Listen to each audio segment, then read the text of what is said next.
Assalamualaikum warahmatullahi wabarakatuh. Izin memperkenalkan diri, nama saya Indah Lestari, NPM 1913034013. Di sini saya akan membacakan sebuah e-book yang berjudul Sains dan Percobaan Darius Byrne Ekologi yang dikarang oleh Richard Sturgeon, tahun terbit 2019. Saya membacanya lewat e-book melalui laptop. Langsung masuk ke materi saja mengenai apakah ekologi itu. Ekologi adalah ilmu yang mempelajari makhluk-makhluk hidup dan lingkungan alamnya. Lingkungan alam yang dimaksud adalah segala sesuatu yang hidup dan tidak hidup di sekitar makhluk hidup. Lingkunganmu sendiri terdiri atas segala sesuatu di sekelilingmu yang bisa dan tidak bisa kamu lihat.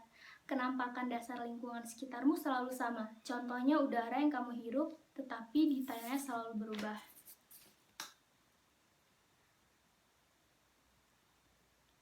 Ekologi membahas cara tumbuhan, binatang, termasuk manusia untuk hidup bersama dan saling mempengaruhi dan lingkungan di sekitar mereka. Segala sesuatu yang kamu lakukan pada lingkunganmu akan berpengaruh balik terhadapmu dan juga semua makhluk hidup yang berbagi lingkungan denganmu. Hubungan antara semua makhluk hidup dimasukkan ke dalam satu jaringan yang luas. Habitat. Rumah alami dari sekelompok tumbuhan dan binatang disebut habitat, sedangkan kelompok tumbuh-tumbuhan dan binatang yang hidup di dalamnya disebut komunitas. Kolam air tawar. Kolam adalah contoh yang baik untuk habitat yang lebih besar. Kolam merupakan rumah dari komunitas besar yang terdiri dari berbagai tumbuhan dan binatang. Kolam, komunitasnya, dan lingkungan tak hidup yang ada di sekelilingnya membentuk satuan ekologi lengkap yang disebut dengan ekosistem.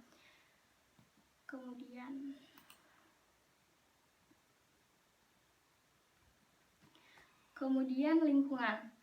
Seperti halnya kita mempengaruhi lingkungan, kita juga dipengaruhi oleh lingkungan. Seperti kebanyakan makhluk hidup, untuk bisa hidup kita tergantung pada lingkungan. Sumber kehidupan semua makhluk hidup di bumi adalah matahari. Tanpa panas matahari, bumi akan menjadi masa beku tanpa kehidupan. Matahari memberikan energi untuk hidup kepada tumbuhan dan binatang.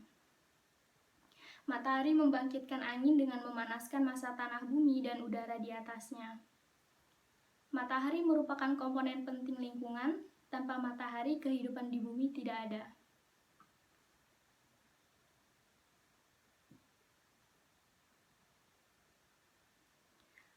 Pentingnya tanah. Pengaruh pelapukan karena suhu, angin, dan air memecahkan bebatuan permukaan bumi untuk menghasilkan partikel-partikel mineral yang merupakan dasar dari tanah. Tanaman-tanaman yang tumbuh di atas partikel-partikel batu ini mati dan membusuk, membentuk bahan organik yang disebut dengan humus.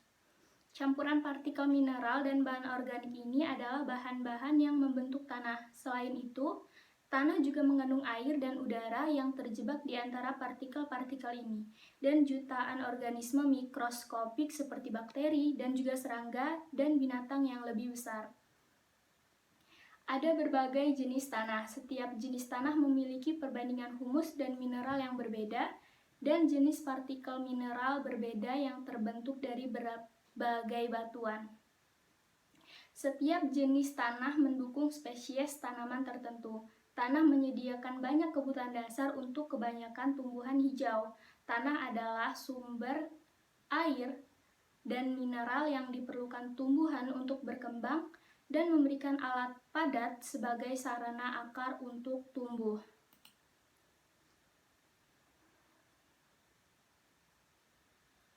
Erosi tanah. Tanah yang terlalu banyak digunakan untuk menggembala ternak, tanah yang beririgasi buruk, tanah yang ditanami secara intensif, dan penebangan pohon yang berlebihan mengakibatkan tanah lapisan atas mudah terkikis. Jika hal ini berlanjut, kita mungkin tidak akan mendapatkan tanah subur untuk mendapatkan cukup makanan. Energi untuk hidup. Semua makhluk hidup memerlukan energi untuk proses pertumbuhan, pergerakan, dan kehidupan mereka. Sumber energi ini adalah matahari. Tumbuhan hijau menggunakan energi matahari untuk membuat makanannya sendiri dari unsur-unsur sederhana di sekitarnya. Tumbuhan hijau ini disebut produsen atau penghasil. Tumbuhan menggunakan sinar matahari untuk proses fotosintesis yang mengubah air dan karbon dioksida menjadi oksigen. Beberapa karbohidrat kemudian tergabung dengan mineral-mineral dari tanah dan digunakan untuk pertumbuhannya. Beberapa karbohidrat yang lain digunakan sebagai persediaan makanan, terutama disimpan di daun, untuk persediaan energi ketika dibutuhkan. Binatang tidak bisa memproduksi makanan sendiri sehingga tergantung pada makanan yang tersimpan pada tumbuhan agar bertahan hidup. Karena tergantung pada tumbuhan, binatang disebut sebagai konsumen. Kemudian ekosistem. Suatu ekosistem terdiri atas habitat dan komunitasnya. Makhluk hidup yang ada di dalamnya selain saling berinteraksi antar sesama makhluk hidup, juga berinteraksi dengan lingkungan tak hidup atau abiotik untuk membentuk satuan ekologi yang dapat berdiri sendiri. Banyak ekosistem kecil bisa ditemukan di dalam ekosistem yang lebih besar, seperti pada ranting pohon yang busuk di dalam hutan. Bioma adalah ekosistem terbesar. Permukaan tanah bumi dapat dibagi menurut bioma. Bioma diberi nama menurut jenis vegetasi utama yang ada di dalamnya. Setiap bioma merupakan rumah bagi beragam jenis tumbuhan dan binatang. Kemudian ada rantai makanan. Tumbuhan dan binatang dalam sebuah ekosistem terhubung melalui hubungan makanan. Tanaman berfungsi sebagai produsen dengan menggunakan energi matahari untuk menghasilkan makanan yang bisa dimakan binatang. Setiap rantai makanan juga mengandung dekomposer atau pengurai. Para pengurai ini adalah bakteri, jamur, dan beberapa jenis serangga yang mengurai materi tumbuhan dan hewan yang mati menjadi mineral dan humus di dalam tanah. Dalam proses ini, pengurai mendapatkan energi untuk hidup dari makanan yang diuraikannya.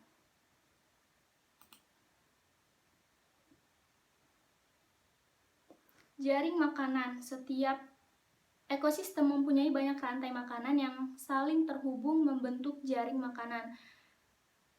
Hal ini dikarenakan binatang seringkali memakan beragam makanan sehingga memainkan peranan yang berbeda dalam sejumlah rantai makanan.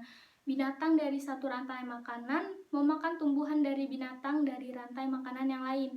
Dengan cara ini, semua makhluk hidup di bumi saling terhubung dalam satu jaring yang luas dan berkelanjutan.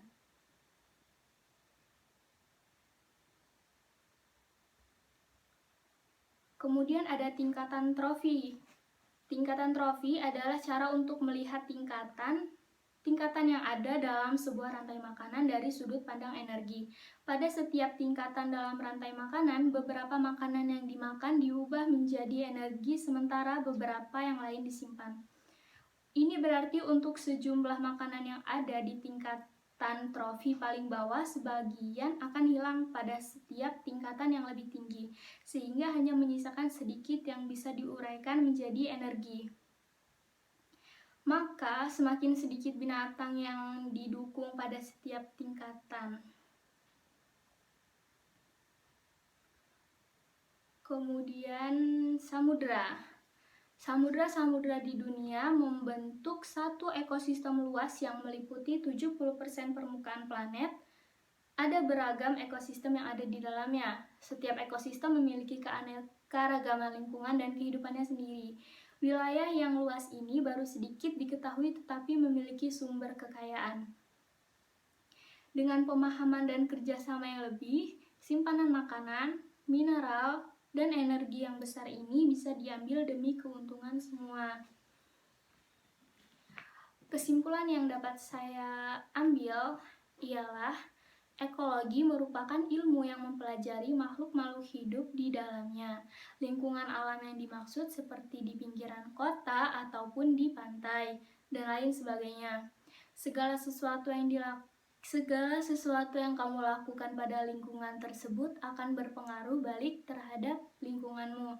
Sumber kehidupan semua makhluk hidup di bumi adalah matahari, di mana tanpa panasnya bumi akan menjadi masa beku tanpa kehidupan. Kemudian ekosistem terdiri dari habitat dan komunitas. Samudra membentuk satu ekosistem luas yang meliputi 70% permukaan planet yang memiliki beraneka ragam ekosistem di dalamnya. Kita lanjut pada materi daur di alam.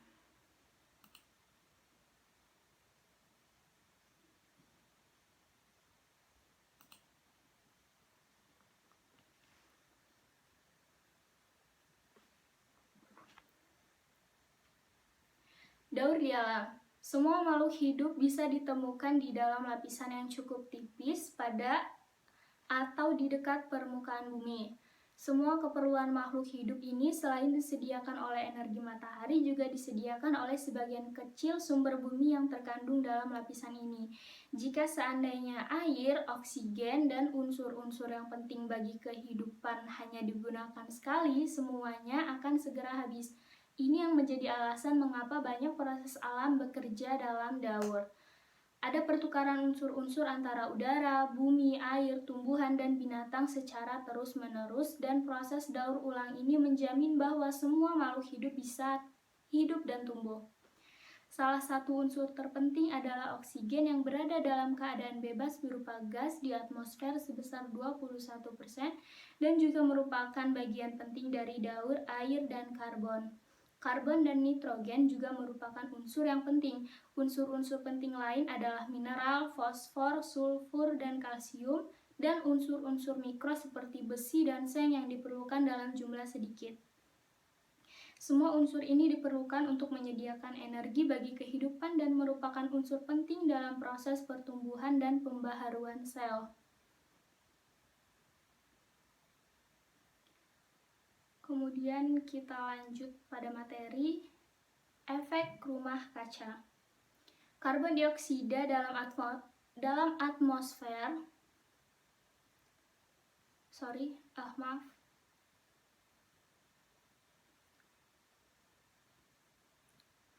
Pada materi efek rumah kaca, karbon dioksida dalam atmosfer memainkan peranan penting dalam menghangatkan bumi dengan cara memerangkap panas matahari dalam proses yang disebut dengan efek rumah kaca.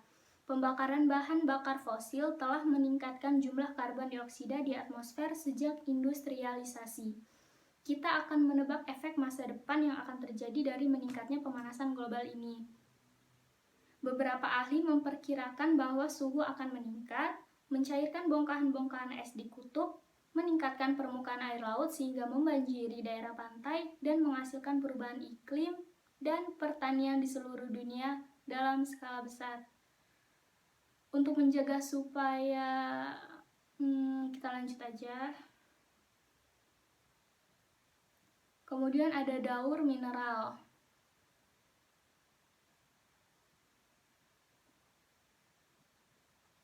Mineral-mineral berasal dari bumi, baik dari permukaan atau dari bagian bumi yang lebih dalam melalui kegiatan gunung berapi. Kebanyakan mineral seperti fosfor dan besi diperlukan untuk proses kehidupan tumbuhan dan binatang. Mengganggu daur. Daur alam membentuk keseimbangan di alam tanpa menghasilkan limbah. Segala sesuatunya dihancurkan dan digunakan kembali. Akan tetapi manusia sekarang sedang menciptakan ketidakseimbangan dengan membuat sampah dan mencemari lingkungannya. Polusi terjadi dalam tingkatan yang berbeda, pribadi, nasional, dan global. Kesimpulan kedua, daur di alam membentuk keseimbangan di alam tanpa menghasilkan limbah. Kemudian adaptasi adalah hasil interaksi jangka panjang dengan lingkungan yang meliputi perubahan perilaku dan ciri-ciri fisik. Selanjutnya ialah materi hubungan di alam. Di alam terdapat banyak hubungan antar makhluk hidup atau organisme yang dilakukan dengan memakan atau dimakan.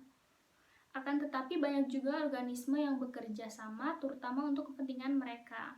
Bentuk-bentuk hubungan ini sangatlah bervariasi, ada yang sederhana dan ada yang kompleks. Hidup bersama, banyak tumbuhan dan binatang hidup bersama dengan tumbuhan dan binatang dari spesies yang sama dalam kelompok-kelompok yang berbeda ukuran dan tingkat interaksinya. Sejumlah kecil binatang yang tinggal bersama disebut sebagai kelompok sosial, kelompok yang lebih besar disebut sebagai koloni. Kemudian ada populasi dan konservasi atau perlindungan. Di dunia nyata, keseimbangan populasi tumbuhan dan binatang rawan. Ada beberapa cara yang bisa digunakan untuk menjaga jumlah populasi dan beberapa di antaranya akan dibahas di halaman ini. Akan tetapi, cara-cara ini tidak berlaku untuk populasi manusia. Populasi manusia berkembang sangat pesat sehingga merusak keseimbangan alam dan berakibat buruk bagi planet kita. Cara yang bisa digunakan untuk menjaga jumlah populasi dan beberapa diantaranya tadi yaitu kontrol populasi. Kehidupan liar mempertahankan kestabilan keseimbangan jumlah populasinya melalui kompetisi dan koeksistensi. Hubungan antara pemangsa dengan mangsa dan sikap mempertahankan wilayah merupakan penyebab utama untuk bisa menjaga keseimbangan alam ini.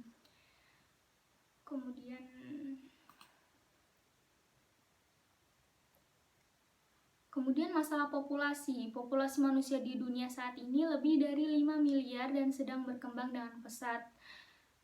Pertumbuhan yang pesat ini seiring dengan bertambahnya kerusakan yang disebabkan manusia, memberikan tekanan yang berat pada satwa liar dan habitatnya.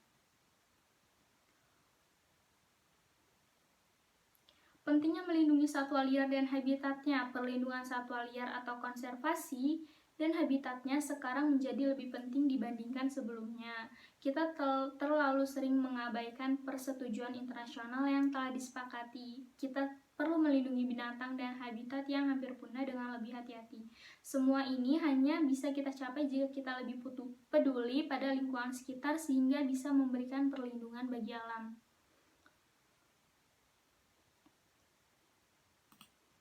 Materi selanjutnya adalah ekosistem kota. Mungkin akan sangat mengejutkan jika kota-kota besar memiliki satwa liar dalam jumlah besar. Dimanapun tumbuhan dan binatang bisa menemukan kondisi yang nyaman, termasuk makanan yang cukup, kehangatan, dan pelindungan, mereka akan berpindah ke tempat tersebut. Kebanyakan tumbuhan dan binatang telah beradaptasi untuk hidup bersama manusia di lingkungan perkotaan. Adaptasi kota. Perkembangan kota telah menghasilkan lingkungan kota yang sama di seluruh dunia. Contohnya, tupai berekor sikat, rakun, dan rubah merah memainkan peranan yang sama dalam lingkungan perkotaan di benua yang berbeda. Tempat asal semua binatang ini sebenarnya berada di wilayah hutan, tetapi mereka telah beradaptasi dengan wilayah pertanian dan perkotaan yang telah mengubah tempat hidupnya.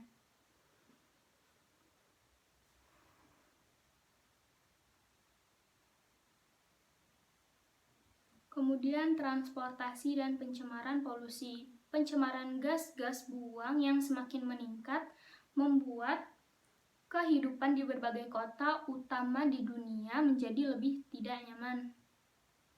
Udara yang tercemar mengandung gas-gas jahat seperti ozon yang terbentuk ketika nitrogen oksida dari gas-gas buang bereaksi dengan oksigen dengan bantuan cahaya matahari. Ozon, karbon monoksida, hidrokarbon, timah hitam, dan partikel-partikel debu membahayakan kesehatan manusia dan satwa liar yang ada di perkotaan. Dua cara yang bisa digunakan untuk mengatasi masalah ini adalah dengan menghilangkan timah hitam dari minyak bumi dan dengan menggunakan alat yang disebut pengubah katalitik 3 arah untuk mengontrol gas buang. Solusi jangka panjang hanya bisa dilakukan dengan perubahan kebijaksanaan transportasi dan perencanaan kota secara radikal. Hal yang bisa dilakukan untuk membantu pencapaian tujuan ini adalah dengan memberikan penekanan yang lebih besar pada sistem rel dan transportasi umum yang dipadukan dengan metode pengaturan lalu lintas.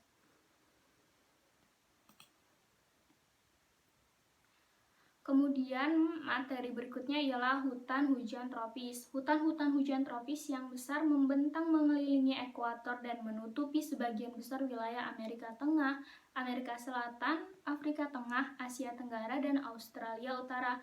Hutan-hutan ini merupakan ekosistem dunia yang paling kompleks yang mengandung sumber kekayaan. Keberadaan ekosistem di hutan-hutan ini sekarang dalam tingkat waspada. Hutan-hutan hujan ini berkembang di wilayah-wilayah yang selalu bercurah hujan dan bersuhu tinggi. Selama ratusan tahun, hutan ini telah mengembangkan habitat satwa liar terkaya di dunia. Wilayah permukaan bumi yang tertutup oleh hutan ini hanyalah kurang dari 10%, tetapi spesies binatang dan tumbuhan yang ada di dalamnya mencapai 50% sampai dengan 70%. Hutan hujan terbesar dunia adalah hutan Amazon di Brazil yang telah kita ketahui.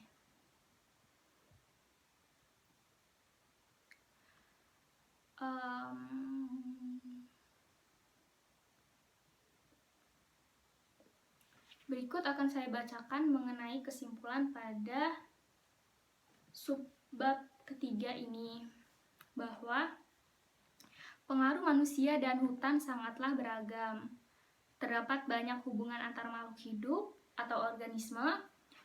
Hutan-hutan hujan tropis yang besar membentang mengelilingi ekuator dan menutupi sebagian besar wilayah Amerika Tengah, Amerika Selatan, Afrika Tengah, Asia Tenggara, dan Australia Utara. Hutan-hutan ini merupakan ekosistem dunia yang mengandung sumber kekayaan yang paling kompleks. Perubahan di alam merupakan segala sesuatu yang ada di sekitar kita selalu selalu berubah. Dari sel-sel mikroskopik sampai bentuk bentang daratan tempat kita tinggal. Sebagian berubah dengan cepat dan sebagian yang lain memerlukan waktu jutaan tahun. Pada halaman ini kita bisa melihat contoh-contoh berbagai perubahan yang terjadi, baik yang alami maupun hasil perbuatan manusia. Perubahan bentuk bentang daratan. Selama miliaran tahun, kekuatan besar alam seperti gempa bumi, aktivitas gunung berapi, erosi, dan naik turunnya samudra telah mengubah wajah bumi dan lingkungan sekitarnya. Perubahan wajah bumi ini masih terus berlangsung dengan lamban sehingga kita sulit mengenalinya. Perubahan alam yang berjangka lebih pendek dikenal sebagai suksesi dan yang terjadi ketika serangkaian tumbuhan dan binatang yang berbeda saling menggantikan selama satu jangka waktu tertentu sampai membentuk komunitas klimaks. Komunitas ini tidak akan berubah sampai ada gangguan iklim, contohnya hutan hujan tropis. Materi yang selanjutnya ialah evolusi. Makhluk hidup telah berubah dan berkembang sejak awal kehidupan yang dimulai 3,5 miliar tahun yang lalu. Proses perubahan berjangka panjang ini disebut dengan evolusi. Para ahli ekologi telah banyak mempelajari cara kerja planet dengan mempelajari proses evolusi dan hubungannya dengan perubahan lingkungan. Perkembangan janin manusia dalam rahim ibu disebut proses evolusi. Selama 9 bulan dalam kandungan, janin telah melalui proses perkembangan yang rumit, mulai dari sel tunggal dan kemudian dilahirkan sebagai manusia yang lengkap, insya Allah. Perubahan-perubahan ini mencerminkan evolusi yang berlangsung miliaran tahun yang dimulai dari organisme sangat kecil bersel satu menjadi susunan yang kompleks seperti sekarang ini. Materi yang selanjutnya ialah manusia dan planet. Populasi manusia meningkat dengan laju yang dapat mengancam lingkungan dan keseimbangan alam.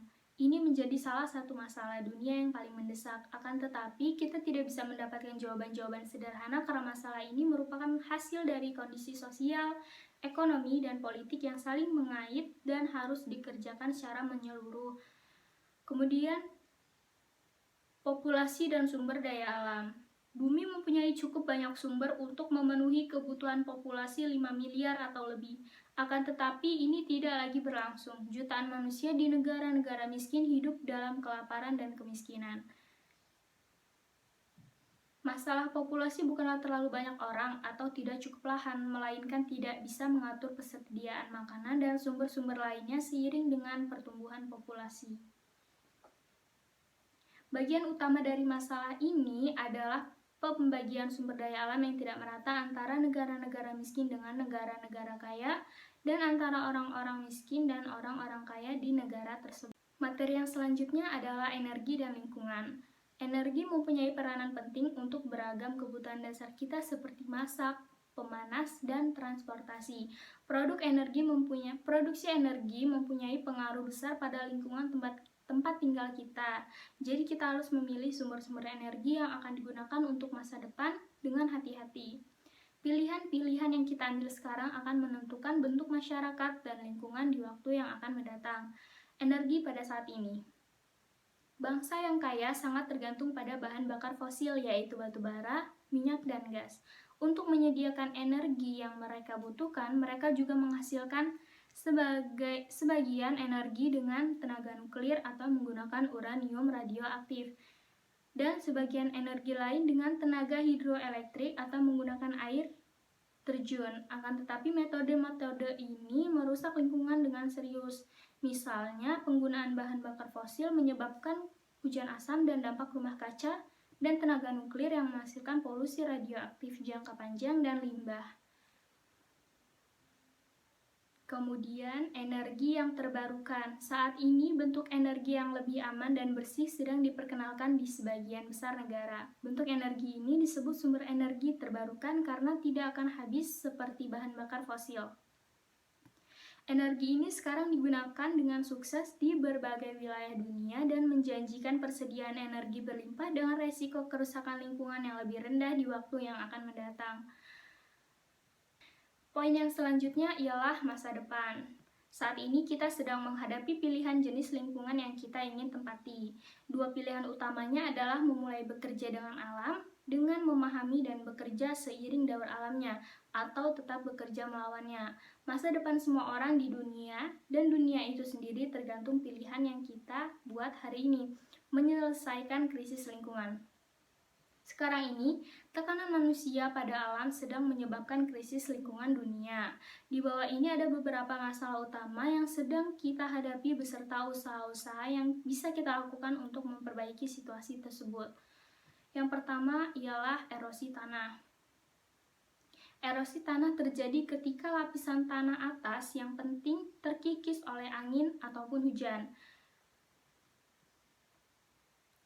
Usaha yang bisa kita lakukan untuk memperbaiki situasi ini yaitu dengan reforestasi atau penghutanan kembali atau penanaman pohon-pohon. Pohon dan pagar tanaman berfungsi sebagai penahan angin, sedangkan akarnya berfungsi sebagai pengikat tanah. Kemudian ada pertanian organik. Bahan-bahan organik menahan air lebih lama dan mengikat tanah dengan lebih baik. Lalu ada hujan asam, dan pencemaran yang lain. Usaha-usaha yang bisa kita lakukan untuk memperbaiki situasi ini yaitu dengan menyaring pencemaran pada pusat pembangkit listrik dan kendaraan bermotor, sumber-sumber energi yang terbarukan, pengganti bahan kimia buatan untuk pertanian, mengakhiri pencemaran dari sumber-sumber industri dan nuklir. Kemudian ada kerusakan hutan hujan. Usaha yang dapat kita lakukan yaitu dengan pembaharuan kepemilikan tanah di negara-negara berhutan hujan untuk menanggulangi penebangan pohon pada hutan hujan, mengatur penggembalaan dan penebangan di wilayah hutan hujan dengan mengurangi permintaan negara kaya akan daging dan kayu tropis. Lalu ada perusakan habitat dan satwa liar. Pembuatan taman satwa liar yang lebih banyak dan lebih luas di perkotaan, kemudian usaha lainnya larangan internasional yang lebih keras, dan usaha perlindungan untuk melindungi habitat alam dan mencegah pembunuhan atau perdagangan satwa liar. Dan berikutnya adalah pemborosan sumber alam. Usaha yang dapat kita lakukan yaitu dengan pendaur ulangan mineral-mineral pokok atau esensial, aksi menggunakan suatu benda sampai rusak, dan lebih memilih untuk memperbaiki daripada membuangnya. Berikut akan saya bacakan mengenai kesimpulan poin keempat, yaitu segala sesuatu yang hidup di dunia ini selalu berubah. Sel-sel yang ada pada makhluk hidup selalu akan rusak dan digantikan oleh sel-sel baru. Perubahan musim menghasilkan banyak perubahan pada makhluk hidup. Makhluk hidup telah berubah dan berkembang sejak awal kehidupan 3,5 miliar tahun yang lalu. Proses perubahan jangka panjang ini disebut dengan evolusi. Dan energi mempunyai peranan yang sangat penting untuk beragam kebutuhan dasar seperti masak, pemanas, dan transportasi. Sekian video ini. Bila ada kesalahan atau tutur kata yang kurang baik dan sopan, saya mohon maaf. Wabillahi taufiq wal hidayah. Wassalamualaikum warahmatullahi wabarakatuh.